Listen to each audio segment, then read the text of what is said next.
ನಮಸ್ಕಾರ ವೀಕ್ಷಕರೇ, ನಿಮಗೆಲ್ಲ ಹುಬ್ಬಳ್ಳಿ MGR ಕಿಚನ್ಗೆ ಸ್ವಾಗತ.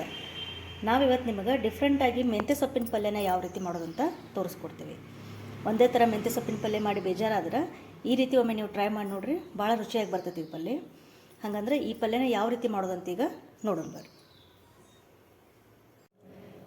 ಈಗ ಮೆಂತ್ಯ ಸೊಪ್ಪಿನ ಪಲ್ಯ ಮಾಡೋಕೆ ಏನೇನು ಐಟಮ್ ಬೇಕಂದ್ರೆ, ಇಲ್ಲಿ ಒಂದು 2 ಕಟ್ಟು ಮೆಂತ್ಯ ಸೊಪ್ಪನ್ನ ಸೋಸಿ ಸಣ್ಣದಾಗಿ ಹೆಚ್ಚಿ ತೊಳೆದಿಟ್ಕೊಂಡಿವಿ. ಇವನ್ನ ಆಮೇಲೆ ಒಂದು ಸಣ್ಣ ಕಪ್ಲೆ 1 ಕಪ್ಪು ಶೇಂಗಾನ ಹುರಿದಿಟ್ಕೊಂಡಿವಿ.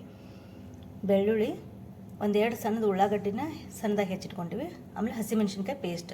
ಇಲ್ಲಿ ಖಾರಕ್ಕೆ ನೀವು ಹಸಿಮೆಣ್ಸಿನ್ಕಾಯಿ ಪೇಸ್ಟಲ್ಲಿ ಯೂಸ್ ಮಾಡ್ಬೋದು ಅಥವಾ ಹಸಿಮೆಣ್ಸಿನ್ಕಾಯಿ ಹಂಗೆ ಹೆಚ್ಚಿನೂ ಹಾಕ್ಕೋಬೋದು. ಆಮೇಲೆ ಇಲ್ಲಿ ಒಗ್ಗರಣೆಗೆ ಈಗ ಹಾಕೊಳ್ಳೋಣ. ಈಗ ಒಂದು ಬಾಳ್ಗಿಕಾಯಿ ಹಾಕಿಟ್ಕೊಂಡು ಅದ್ರೊಳಗೆ 3ರಿಂದ 4 ಸ್ಪೂನು ಎಣ್ಣೆಕಾಯಿ ಹಾಕಿಟ್ಟಿವಿ. ಈಗ ಅದು ಎಣ್ಣೆಕಾಯ್ದ್ರೊಳಗೆ ನಾವಿಲ್ಲಿ ಶೇಂಗಾ ಎಣ್ಣೆ ತೊಗೊಂಡಿದ್ದೀವಲ್ಲ ಅದನ್ನು ಪೌಡ್ರ್ ಮಾಡ್ಕೊಳ್ಳೋಣ. ಸಿಪ್ಪೆ ಎಣ್ಣೆ ತೆಗಿದಿಲ್ಲ, ನಾವು ಹಂಗೆ ಹಾಕೊಳಕತ್ತೀವಿ. ಆಮೇಲೆ ಇದನ್ನು ಪೂರ್ತಿ ನೈಸ್ ಹಂಗೆ ಪೌಡ್ರ್ ಮಾಡ್ಕೋಬಾರ್ದು, ತರಿತರಿಯಾಗಿ ಇದನ್ನು ಪೌಡ್ರ್ ಮಾಡ್ಕೋಬೇಕು. ಈ ರೀತಿ ತರಿತರಿಯಾಗಿ ಬರಬೇಕು ಪೌಡ್ರ್, ಶೇಂಗಾ ಪುಡಿ. ಇಷ್ಟು ಪೌಡ್ರ್ ಮಾಡ್ಕೊಂಡಿವಿ. ಈಗ ಎಣ್ಣೆ ಕಾದ್ಮೇಲೆ ಇದಕ್ಕೆ ಸಾಸಿವೆ, ಜೀರಿಗೆ, ಒಗ್ಗರಣೆ ಹಾಕ್ಕೋಬೇಕು. ಆಮೇಲೆ ಉಳ್ಳಾಗಡ್ಡಿ, ಬೆಳ್ಳುಳ್ಳಿ ಈ ರೀತಿ ಒಗ್ಗರಣೆ ಹಾಕಿ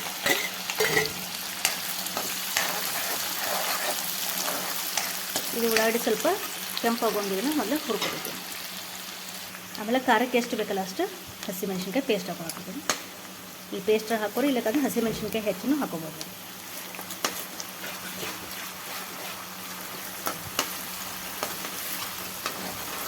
ಆಮೇಲೆ 1 ಸ್ಪೂನು ಅರಿಶಿನ ಪುಡಿ.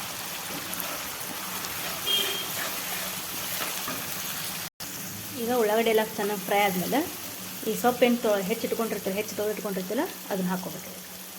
ಆಮೇಲೆ ಸ್ವಲ್ಪ ನೀರೆಲ್ಲ ಹೋಗೋಂಗೆ ಮೊದಲೇ ಇದನ್ನು ತೊಳೆದಿಟ್ಕೋಬೇಕು. ಆಮೇಲೆ ನೀರು ಇತ್ತಂದ್ರೆ ಭಾಳ ಹಸಿ ಅನಿಸ್ತದೆ. ಒಂದು ತುತ್ತಿನ ಸಾಂಜೆ ಒಳಗೆ ಹಾಕಿ ನೀರೆಲ್ಲ ಬಸೋದು, ಈ ರೀತಿ ಒಣ ಮಾಡ್ಕೋಬೇಕು ಅದನ್ನು ಸೊಪ್ಪು.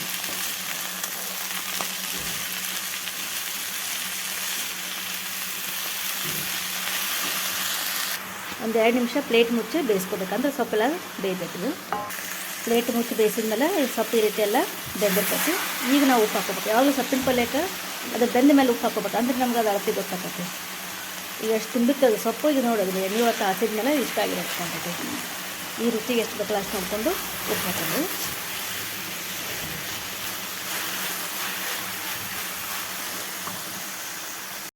ಈಗ ಅದು ಶೇಂಗಾ ಎಣ್ಣೆ ಪುಡಿ ಮಾಡಿಟ್ಕೊಂಡಿದ್ದಿಲ್ಲ, ಆ ಪುಡಿನ ಹಚ್ಕೋಬೇಕು. ಇದಕ್ಕೆ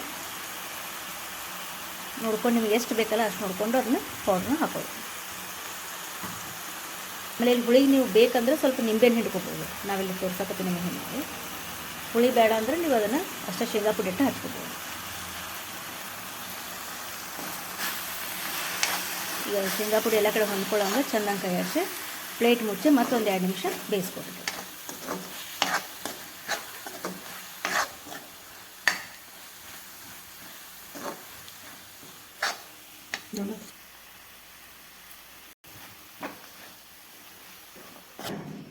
ಈಗ ಜೋಳದ ರೊಟ್ಟಿ ಜೋಡಿ ಬಿಸಿ ಬಿಸಿ ಆದಂಥ ತಾಳ್ಸಿದ ಮೆಂತ್ಯ ಸೊಪ್ಪಿನ ಪಲ್ಯ ರೆಡಿಯಾಗೈತಿ.